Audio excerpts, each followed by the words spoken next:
এখনকার তরুণরা সোশ্যাল মিডিয়ায় অতিমাত্রায় সময় ব্যয় করছে, যা তাদের পড়াশোনা ও নৈতিকতার উপর নেতিবাচক প্রভাব ফেলছে।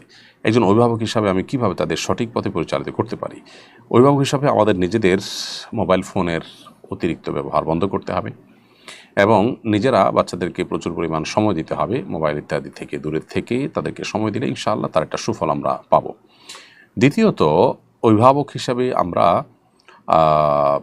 সোশ্যাল মিডিয়াতে বিচরণ করা সন্তানদেরকে সেখান থেকে সরিয়ে আনার জন্য তাদের উপযোগী খেলাধুলার পরিবেশ, ফিজিক্যাল এক্সারসাইজের জায়গা তাদেরকে দিতে হবে, বিকল্প বিনোদনের ব্যবস্থা তাদের জন্য করতে হবে এবং সে সমস্ত পরিবারের ছেলে মেয়ে এবং সে সমস্ত শিক্ষা প্রতিষ্ঠান ইত্যাদি অ্যাভয়েড করতে হবে যেগুলোতে আসলে এই ধরনের ডিভাইসের ছড়াছড়ি বাচ্চাদের মধ্যে ব্যবহারের ব্যাপক প্রচলন আছে, কারণ পরিবেশ দ্বারা বাচ্চারা অনেক বেশি প্রভাবিত হয়।